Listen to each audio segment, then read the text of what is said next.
Grandes ideas de la filosofía. Filosofía clásica griega.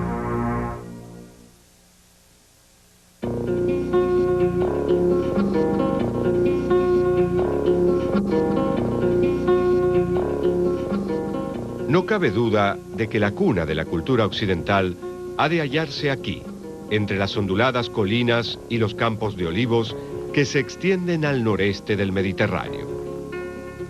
Aquí, hace aproximadamente 2500 años, tuvo lugar una espectacular eclosión de las artes, la ciencia, la política y la filosofía. Por primera vez, el pensamiento del ser humano dejó atrás su pasado delimitado por mitos y misterios e intentó comprender el mundo a través de la razón y la observación sistemática. Fue un momento decisivo en la historia de la humanidad, en el que se sentaron las bases para ser quienes somos hoy en día como individuos y como cultura. Se lo llamó el milagro griego. Las tres áreas principales en las que los griegos se destacaron continúan siendo importantes para nosotros. Una es la filosofía teórica y las bases de la ciencia. El segundo punto en el que su participación fue crucial fue el de entender el lugar que ocupan los seres humanos en el mundo animado, el mundo animal, y Aristóteles, por supuesto, es la mayor influencia. Y por último, en la filosofía moral, política y estética, nuestros principios también se adentran profundamente en el pensamiento griego. Y en estos tres campos, los filósofos griegos estarán detrás de muchísimas de las principales teorías, enfoques y formas de enfrentar al mundo. Donde sea que uno mire, encontrará a Platón o a Aristóteles, o a un estoico o a algún otro. No se puede evitar. Con frecuencia se cree que la filosofía griega tuvo lugar durante 200 años, desde los filósofos presocráticos, anteriores a Sócrates, hasta Platón y Aristóteles, es decir, desde el 500 a.C. al 300 a.C., pero en realidad siguió desarrollándose durante 1100 años, perduró durante 900 años después de la muerte de Aristóteles, y es una historia ininterrumpida. La filosofía nació virtualmente en el mismo momento que la democracia, una forma de gobierno que también estaba imbuida de principios de racionalidad. La reflexión sistemática también dio lugar al surgimiento de los primeros esfuerzos reales de la ciencia, que en la antigua Grecia conformaba un campo de acción indistinguible de la filosofía. Los orígenes de la filosofía occidental se remontan al puerto de Mileto, en la costa oeste de Jonia, en Asia Menor. Mileto estaba ubicada sobre una importante ruta comercial y era una encrucijada no solo de rutas comerciales, sino de culturas e ideas. Aquí, hombres como Tales, Anaximandro y Anaxímenes comenzaron a reflexionar sobre el mundo natural de una nueva manera, y se los conoció como la Escuela de Mileto. Habían heredado una visión del mundo en que la naturaleza y el destino de cada hombre estaban regidos por los dioses, pero concibieron estas fuerzas de una manera muy diferente, como elementos impersonales que guiaban la estructura de las cosas y el proceso del cambio. Aquí es cuando nace el pensamiento filosófico.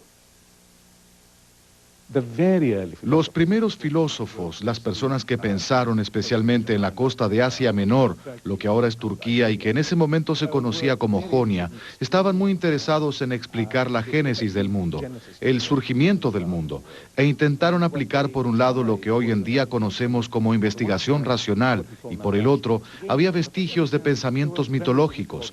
En otras palabras, pensaban que las cosas se desarrollaban de un modo similar al de las especies biológicas, que era la idea mitológica tradicional. Personificaban a los dioses, pensaban que el cielo era un dios y la tierra una diosa, los creaban, tenían hijos y esos hijos representaban elementos naturales y demás. Los primeros filósofos presocráticos sugirieron que de hecho estos Ya no eran personas, sino elementos naturales que en realidad surgían uno tras otro. El objetivo de los primeros filósofos era encontrar la sustancia primera o el principio teórico que pudiera explicar toda la realidad. Las preguntas que guiaban su investigación eran: ¿de dónde provienen todas las cosas? Y ¿cómo se originan todas las cosas? Tales, que según Diógenes Laercio, nació en el 640 a.C. y murió alrededor del 546 a.C., es conocido como el primer filósofo. Él afirmaba que el agua era el elemento primordial a partir del cual todo se genera y al que todo retorna. Ahora sabemos que Tales había dicho algo sobre la conexión entre el agua y la tierra, lo cual tenía sentido para un área seca. Sabemos que fue capaz de predecir un eclipse solar, con lo cual debe haber tenido algún conocimiento de matemática y astronomía. Sabemos que midió la altura de la Gran Pirámide, o al menos eso es lo que las personas decían sobre él, lo cual fue una idea maravillosa. Lo que hizo fue ponerse de pie al lado de la Gran Pirámide, y cuando su sombra tenía el mismo largo que su altura, midió la sombra de la Gran Pirámide.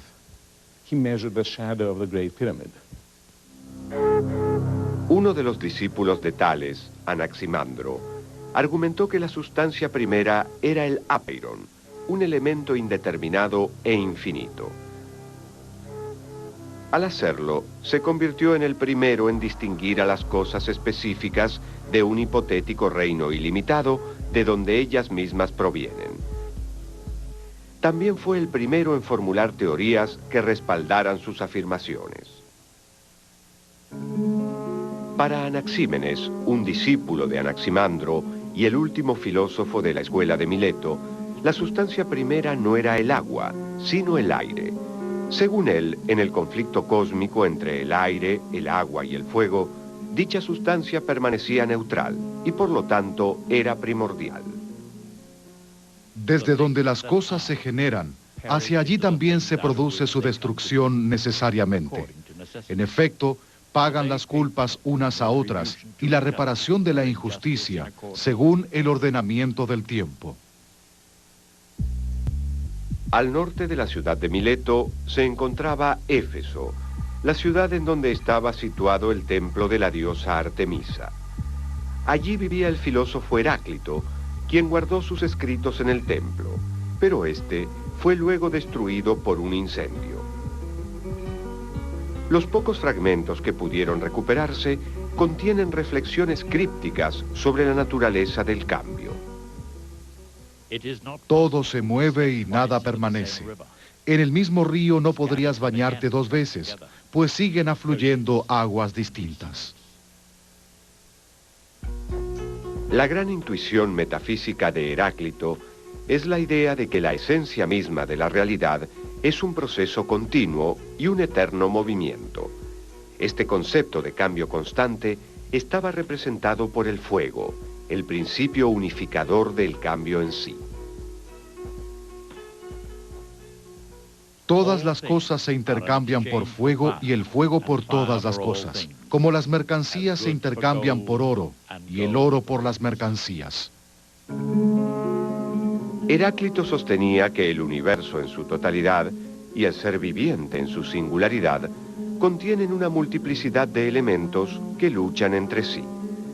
La realidad se distingue por contradicción y oposición. Cada cosa contiene en sí misma su opuesto, y una no existe sin el otro. Heráclito fue conocido en la antigüedad como el Oscuro, por sus sombrías y a veces paradójicas declaraciones. El Dios es día-noche, invierno-verano, guerra-paz, hartura-hambre, y en general todos los opuestos. Toma formas mudables, así como el fuego cuando se mezcla con esencias aromáticas, se denomina según el perfume de cada una de ellas.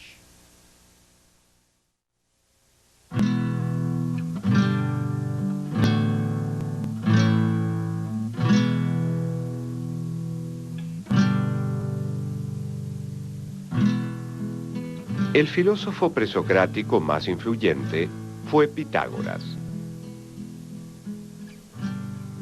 Pitágoras había nacido en Samos, una isla de Jonia que se encuentra al oeste de Éfeso. Durante su juventud viajó mucho. Pasó un tiempo entre los sacerdotes egipcios y luego se dirigió al sur de Italia. Pitágoras dio una respuesta original a las preguntas fundamentales que se habían planteado los milesios. Una respuesta que contenía partes iguales de misticismo y matemática, y que atrajo a muchos seguidores. Bueno, los pitagóricos son críticos porque dieron mucha importancia a la matemática. Ahora bien, no nos queda muy claro qué hizo el propio Pitágoras. No sabemos si fue un verdadero matemático o un místico, o tal vez fue un poco de los dos. Tal vez los pitagóricos no desarrollaron los números por completo como muchas personas pensaban.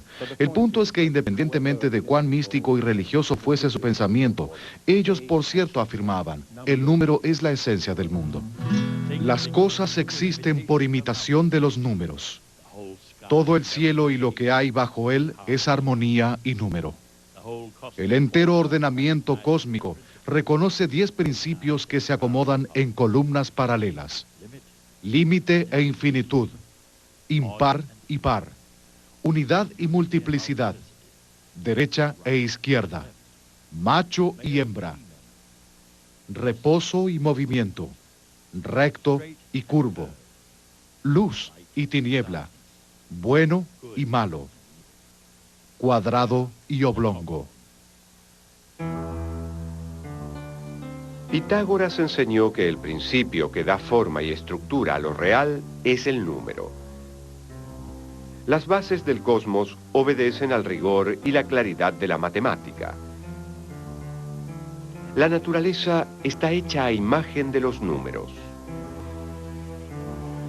Los pitagóricos representaban los números con guijarros, y tal representación los llevaba a plantearse inmediatamente la pregunta, ¿qué hay entre un número y otro? La respuesta es sin duda, nada.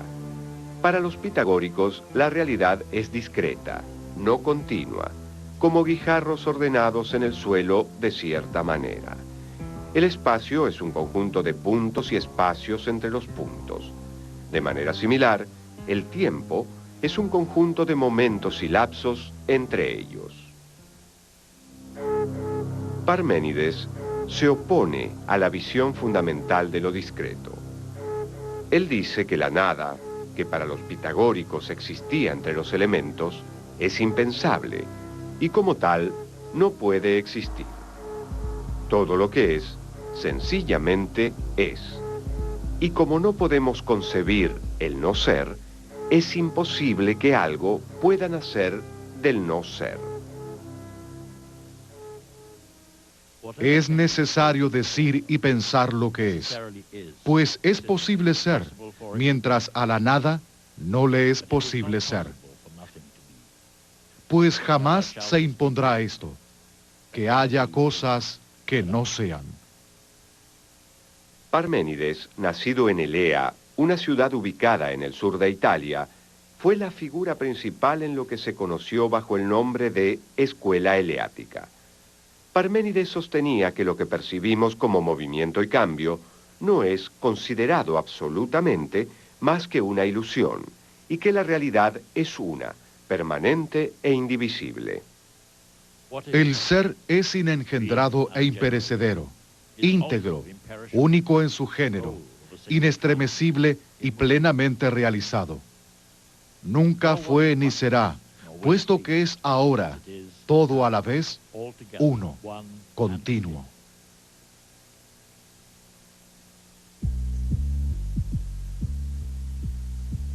Zenón fue discípulo de Parménides y encabezó la defensa de la filosofía de su maestro. Para demostrar que la noción eleática del ser uno era tan defendible como la visión pitagórica del mundo, presentó una serie de paradojas que resaltaban el carácter contradictorio del movimiento. Imaginó una carrera entre el veloz héroe Aquiles y una torpe tortuga. Siendo buen compañero, Aquiles da ventaja a la tortuga, pero, por más veloz que resulte el pie de Aquiles, jamás podrá alcanzar a la tortuga, porque cuando Aquiles haya llegado al punto donde el animal se hallaba, la tortuga habrá avanzado algo más, y así hasta el infinito. La conclusión lógica es que Aquiles nunca alcanzará a la tortuga. De hecho, Zenón pensaba que tanto el espacio como el tiempo son infinitamente divisibles y el movimiento es, en rigor, impensable.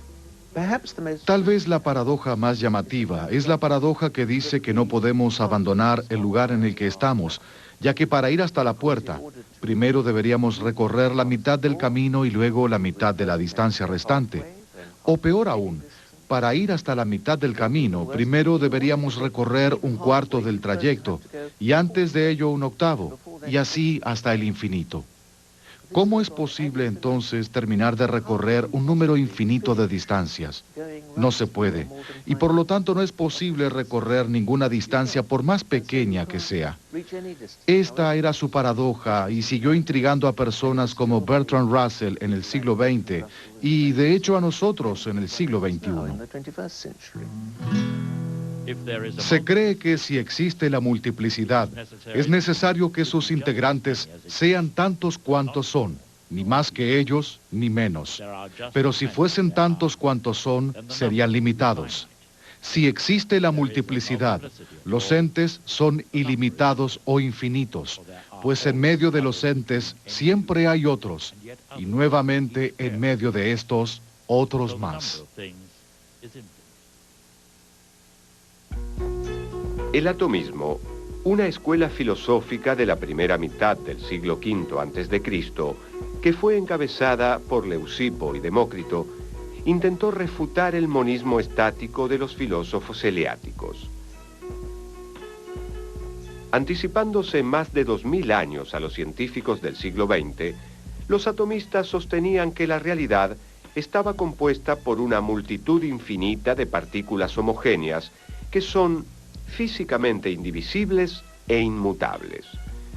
Estos átomos habitan en el espacio, que si bien es real, no es material. Este concepto del espacio les permitió a los atomistas reclamar la posibilidad del movimiento y del cambio. Pero en realidad hay solo átomos y vacío. En el siglo V a.C., la vida cultural griega se había desplazado hacia Atenas, que había desarrollado una forma democrática de gobierno, confiriendo a los ciudadanos el poder para dar su opinión en los asuntos públicos.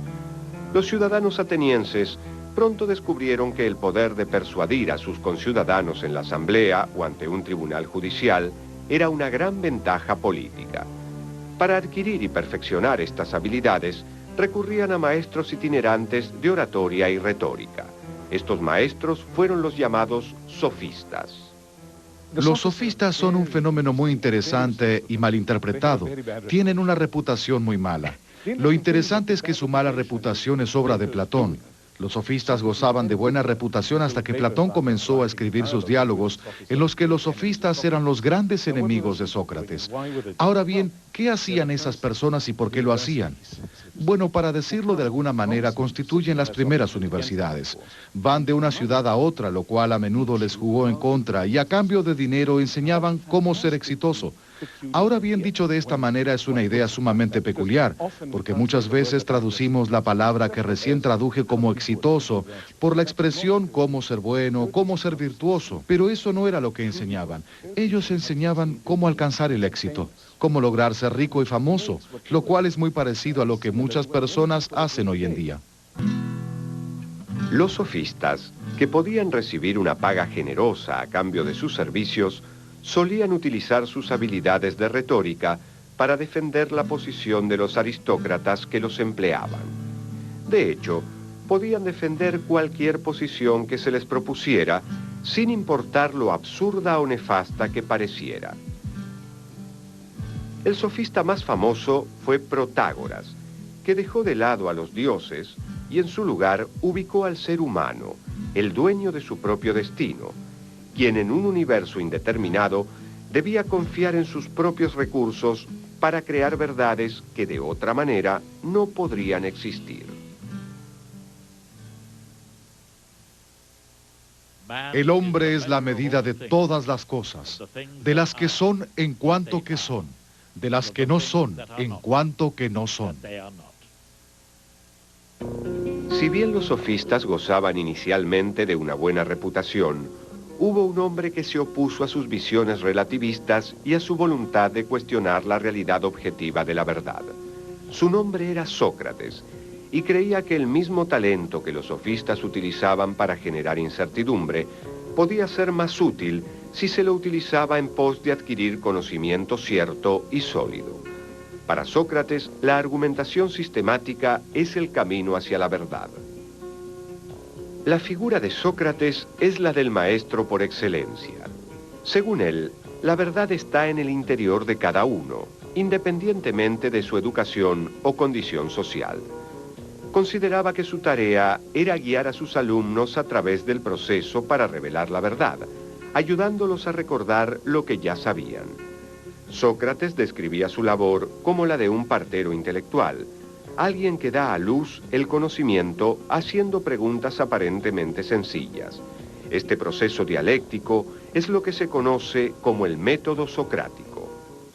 Sócrates estaba rodeado de un grupo de jóvenes que lo consideraban un maestro que les enseñaba a vivir bien, a vivir de manera exitosa. También para la mayoría de las personas, Sócrates era un sofista, pero había una gran diferencia. A él no le pagaban por ello, porque según sus propias palabras, si tienes virtud, como él la llamaba, o éxito, no necesitas cobrar por ello.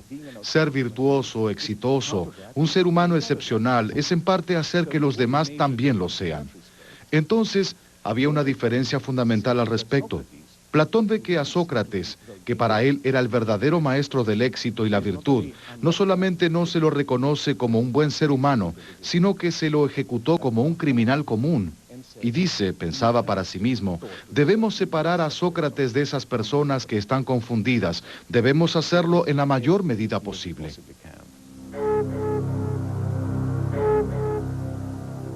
No tenemos ninguna obra escrita por el mismo Sócrates. Conocemos sus enseñanzas principalmente a través de los diálogos de su alumno Platón, en los que Sócrates es el protagonista. Ha sido objeto de polémica hasta qué punto estos diálogos reflejan las enseñanzas de Sócrates o la propia filosofía de Platón. Por lo general, se coincide en que los primeros diálogos de Platón describen el pensamiento de Sócrates, mientras que los últimos el del propio Platón. El diálogo más histórico es la Apología, en el que Sócrates responde a sus acusadores en el juicio al que fue sometido por corromper a la juventud ateniense, una acusación que lleva aparejada la amenaza de muerte. Vosotros también, oh jueces míos, debéis tener buena esperanza ante la muerte y convenceros de que una cosa es cierta, la de que no hay mal posible para un hombre de bien, ni durante esta vida ni después en el reinado de la muerte. No estoy enojado en lo más mínimo contra mis jueces ni contra mis acusadores, a pesar de que no eran esas sus intenciones al acusarme y condenarme, sino la de hacerme algún mal. Platón consideraba a Sócrates el hombre más justo y sabio de toda Atenas. Cuando por razones políticas Sócrates es juzgado y condenado a muerte, Platón se escandaliza. Para él, los hombres ignoraban lo que era la justicia.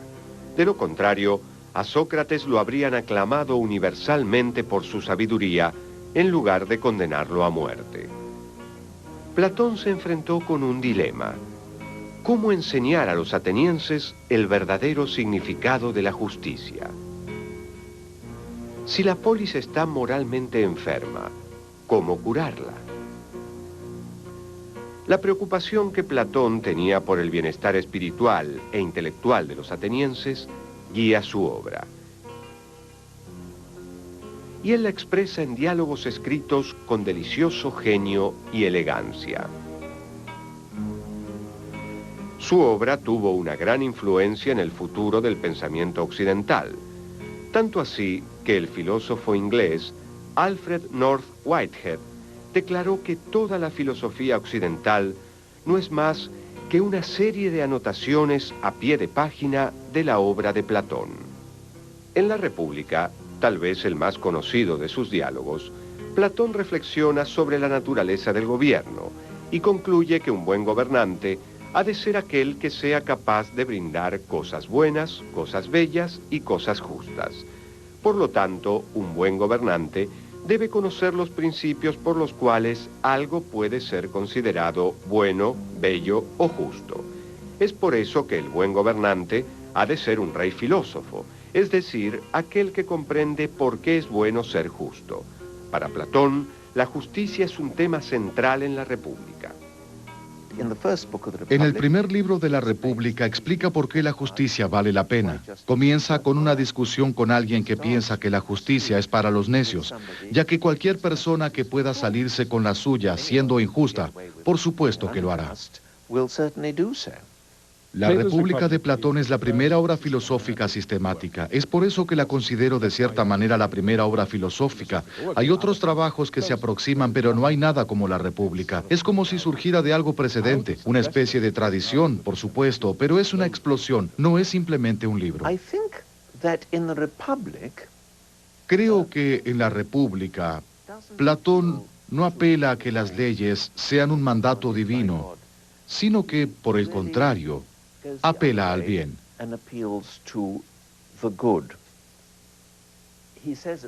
Él sostiene que todas las personas buscan el bien en todo lo que hacen, lo cual no quiere decir que busquen ser moralmente buenos, sino algo mucho más plausible, que en todo lo que hagan buscarán el bien para sí mismos.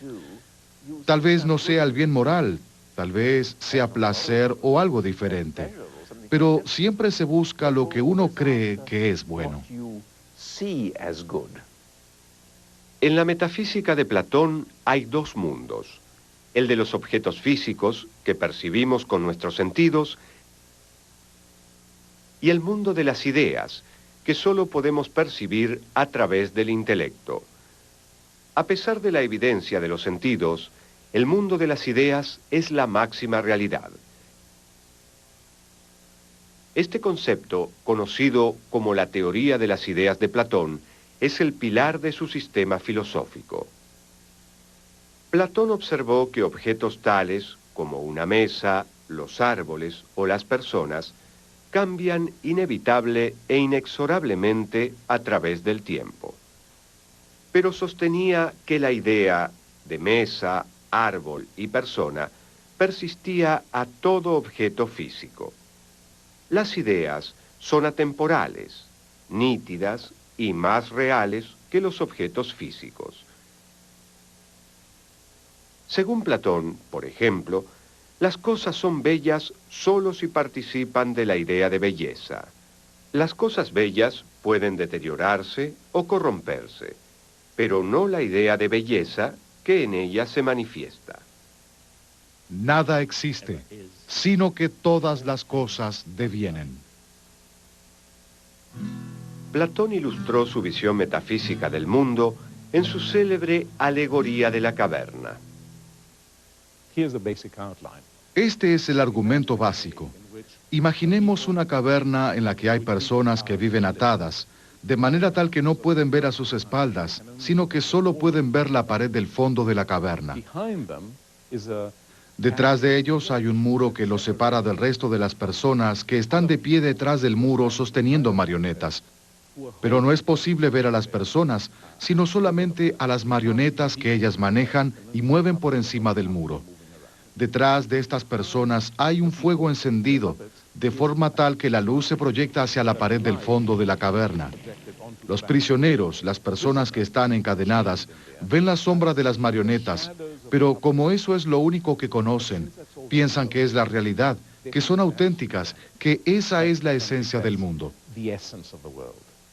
De hecho, no solo las sombras que ven no son reales, sino que estas pertenecen a marionetas que tampoco son reales. Las cosas reales están fuera de la caverna. Allí es donde se encuentran los objetos, los árboles y los verdaderos seres humanos y animales y minerales, y no están iluminados por un fuego artificial, sino por el sol. Las cosas que percibimos son lo que Platón llama el mundo sensible. No podemos tener un conocimiento preciso del mundo sensible, solo opiniones. Es por ello que mi noción de justicia puede ser diferente a la suya. Pero a través de la razón, puedo trascender nuestra existencia cotidiana y ascender a lo que Platón llama el mundo inteligible. La idea principal es la idea del bien, que ilumina al mundo inteligible como el sol ilumina a la tierra.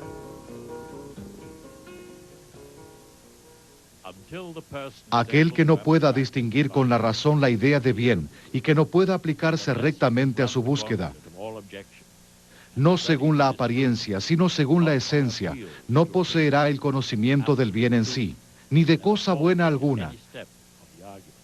Y si alcanza una imagen de éste, será por la mera opinión, no por la ciencia.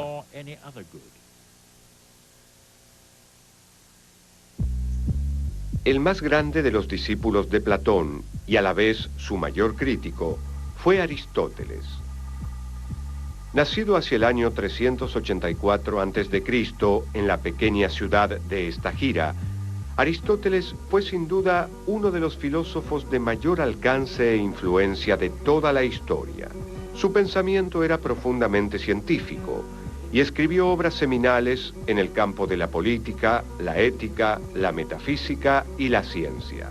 También, entre otras cosas, fue preceptor del joven Alejandro Magno e inventó el sistema formal de lógica que fue utilizado por 2000 años después de su muerte.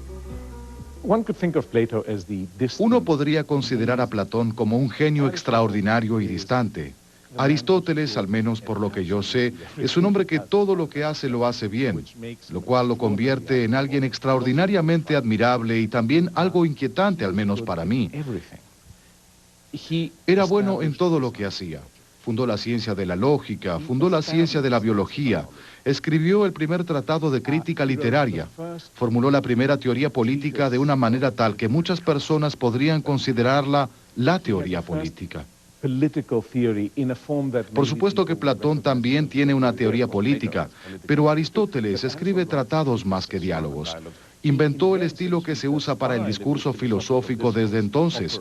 Tiene una perspectiva asombrosa de todo el universo que fue extremadamente influyente por miles de años. Si bien en un principio Aristóteles defendió la doctrina de la forma, luego la criticó sosteniendo que las ideas de Platón eran meras abstracciones. Para Aristóteles, la realidad concreta son solamente los individuos, las cosas en particular. A esto llama Aristóteles sustancia. La realidad es el aquí y el ahora, y no una abstracción intelectual. Aristóteles observó atentamente el ciclo de vida del organismo viviente y vio que se caracterizaba por un movimiento y cambio perpetuo. El nacimiento constituye el paso del no ser al ser. El crecimiento es un movimiento que debe entenderse como el pasaje de un estado de ser a otro estado de ser, mientras que la muerte constituye el regreso del ser al no ser. Aristóteles planteó que en todas las cosas hay un sustrato que cambia y se mueve, y que constituye la base material de dicho elemento. El sustrato de una persona es la carne y hueso, y el de una estatua, el mármol. Aristóteles identificó dos condiciones para la existencia y la evolución de un individuo, la materia y la forma. La forma es el principio propulsor, organizativo y final del proceso de cambio. La forma de la estatua sería la idea del artista que viene a dar forma al sustrato.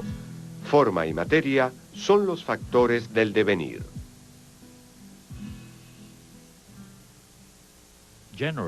Por lo general, todo lo que llega a ser, lo hace de diferentes maneras. Por cambio de forma, como una estatua. Por adición, como las cosas que crecen. Por sustracción, como el Hermes que se obtiene de la piedra. Por composición, como una casa. Por alteración, como las cosas que cambian con respecto a su materia. Queda claro que todos estos casos corresponden a diferentes maneras en que un sustrato adquiere el ser.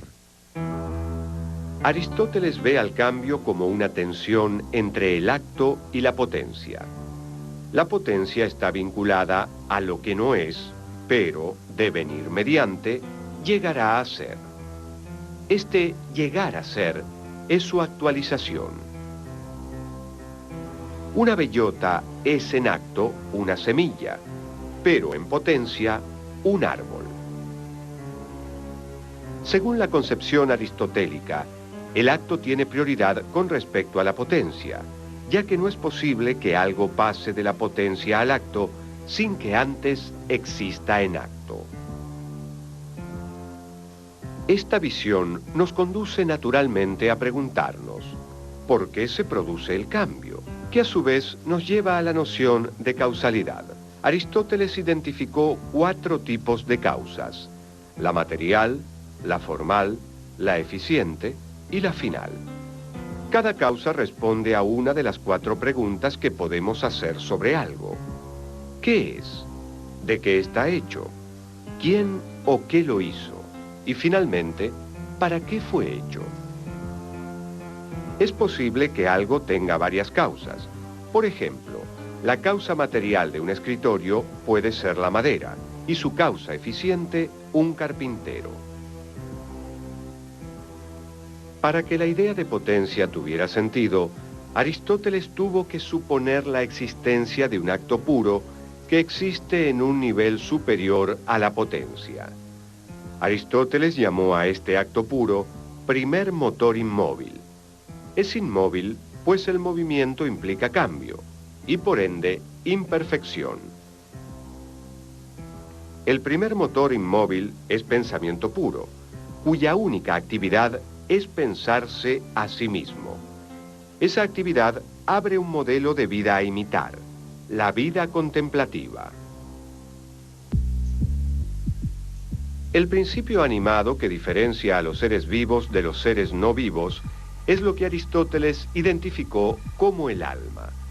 El cuerpo y el alma no son 2 partes de una misma criatura. El cuerpo es simplemente su materia y el alma su forma. Aristóteles sostuvo que preguntar si el alma puede existir sin el cuerpo es tan inconsistente como preguntar si el lacre y la forma que éste adquiere por el sello son una misma cosa. El alma es la causa final del cuerpo y puede ser de 3 tipos diferentes, según los 3 tipos de ser que puede adquirir un ser vivo. El alma vegetativa hace posible el acto de vivir. El alma sensitiva hace posible el acto de vivir y sentir. Y el alma racional hace posible el acto de vivir, sentir y pensar. Aristóteles identificó a la mente como parte del alma y dejó abierta la posibilidad de que ésta existiera independientemente del cuerpo. Aristóteles dedicó mucha atención a la estructura de todo razonamiento válido.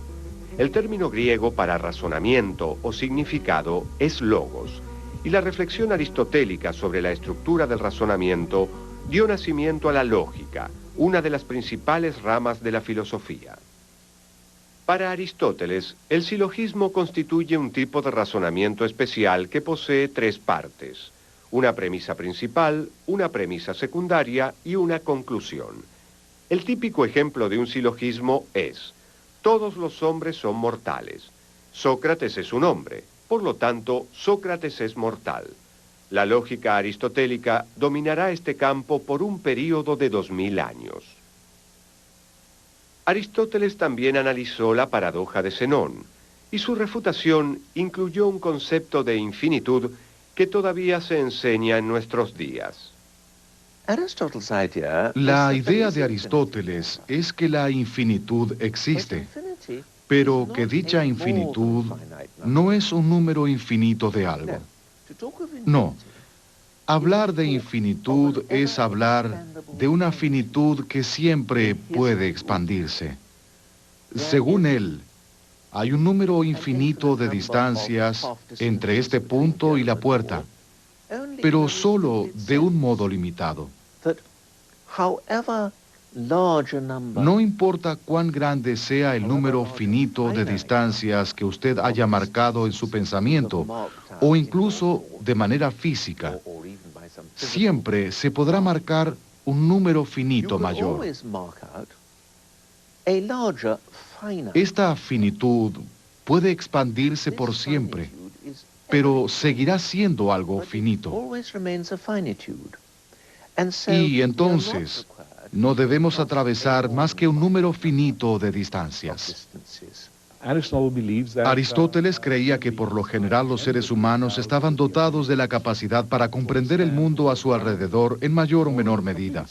Algunos, por supuesto, lo hacían mejor que otros, pero mientras que Platón clasificaba a las personas según sus capacidades, Aristóteles consideraba que esto es solamente una cuestión de niveles, más que del tipo de persona que uno es. Su física, su astronomía, donde sea que uno mire, Aristóteles siempre tenía algo que aportar. Realmente Aristóteles es quien ha tenido mayor influencia en el desarrollo intelectual del mundo occidental. No tenemos evidencia sobre la mente o el poder del pensamiento. Parece ser un tipo de alma totalmente diferente, tan diferente como lo eterno lo es de lo perecedero. Parece ser por sí sola, capaz de existir, separada de todos los demás poderes psíquicos. Después de la muerte de Platón y el establecimiento de la escuela de Aristóteles en el Liceum, otras personas iniciaron sus propias escuelas en Grecia. Las principales escuelas de lo que denominamos la filosofía post-aristotélica o helenística, que continúan con las tradiciones de los primeros filósofos, pero van en otra dirección, son tres: los escépticos, los epicúreos y los estoicos. Todos son muy importantes en la antigüedad y por su influencia sobre el pensamiento y la vida moderna. Cada una de las escuelas filosóficas que surgieron después de Aristóteles llevaban el sello de su antecesor. Los escépticos dieron forma a su investigación sistemática basándose en la obra de Sócrates. Los epicúreos se remitieron a Demócrito para formular su concepción atómica de la materia, y los estoicos rememoraron la idea de Heráclito de que el principio de la transformación estaba representado por el fuego. Los estoicos también creían que las emociones eran simplemente los pensamientos y las actitudes que uno tiene hacia lo que nos sucede. Y analizaban emociones que incluyeran en particular pensamientos tales como que uno está pasando por una situación terrible o maravillosa, o que las cosas son buenas o malas. Y luego analizaban todos los demás pensamientos, incluidos en las diversas emociones. Y basándose en el supuesto de que las emociones son pensamientos, fomentaban la idea de que uno tenía la absoluta libertad de calmar las emociones no deseadas, al pensar con mayor detenimiento si la situación era realmente buena o tan mala como uno suponía. Entonces lo único que realmente importa es lo que está bajo nuestro control, y lo que está bajo nuestro control es nuestra propia voluntad, deseos, pensamiento y razonamiento. Y la idea es que uno busca la buena vida, es decir, aquella vida que se vive de acuerdo con la razón, en la que uno desea lograr todo aquello que literalmente puede lograr. El epicureísmo surgió aproximadamente en la misma época que el estoicismo, pero su fundador, Epicuro, tenía una visión muy diferente de la naturaleza humana y basó su filosofía en lo que podría denominarse el principio del placer. Según la visión estoica, es natural que los seres humanos sean amigables entre ellos. Según la visión de la escuela epicúrea, es natural que los seres humanos busquen su propio placer, y solo en algunas oportunidades se actúa por interés propio, estableciendo contratos con otras personas para maximizar el placer propio. Los epicúreos son hedonistas, pero lo son de una manera particular, ya que piensan que el placer es la ausencia de dolor, lo cual visto de esta manera no resulta tan hedonista. Nuevamente, lo que hay que controlar es lo que uno quiere, a fin de evitar la insatisfacción y la ausencia. Es la ausencia lo que hace que uno sea infeliz. Entonces, si uno controla y si uno limita sus deseos, en realidad se enfrentará con el dolor en mucha menor medida que las demás personas. El escepticismo, fundado por Pirro, representó un rechazo al dogma en todas sus formas. Como los argumentos opuestos parecen tener igual peso, los escépticos optaron por suspender cualquier tipo de juicio. Los escépticos buscaban la buena vida a través de un proceso en el que a toda explicación de la experiencia le corresponde una contraexperiencia. Esto conduce a una aceptación de la incertidumbre, lo cual produce tranquilidad mental. Como resultado, los escépticos tenían serias dudas sobre los esquemas filosóficos de Platón, Aristóteles, los estoicos y los epicúreos. Sospechaban de todos los sistemas porque traspasaban excesivamente los límites de lo que podía conocerse. Y los escépticos, que en realidad son los mejores del grupo, dicen, no sabemos cómo lo hacen, no sabemos cómo viven la mejor vida. Nosotros también apuntamos a una mejor vida como todos los demás filósofos helenísticos. Apuntamos a la ataraxia, que significa falta de desorden, como una especie de paz y calma. Pero nosotros, los escépticos, nos hacemos preguntas todo el tiempo. Nos hacemos preguntas y nos hacemos preguntas y tal vez un día, con suerte, nos daremos cuenta de que encontramos lo que estamos buscando. Y precisamente el esfuerzo por construir enormes sistemas metafísicos es lo que nos impide alcanzar la ataraxia tan deseada. Los 1000 años de filosofía que comenzaron en Mileto, con una sola mente curiosa que contemplaba el cosmos, sentaron las bases para la posterior tradición filosófica occidental. Con el tiempo, la filosofía pagana de los griegos se vio abrumada y fue posteriormente reemplazada por el cristianismo a medida que éste fue extendiéndose por todo el continente europeo. Fue precisamente a través de esta ósmosis cultural que la antigua filosofía pasó a conformar el propio tejido de la cultura occidental. Y el siglo XII, cuando se recuperó la obra de Aristóteles de la oscuridad, marcó el comienzo de la revolución del pensamiento europeo, mediante la cual se gestó la visión del mundo que se conserva hasta nuestros días.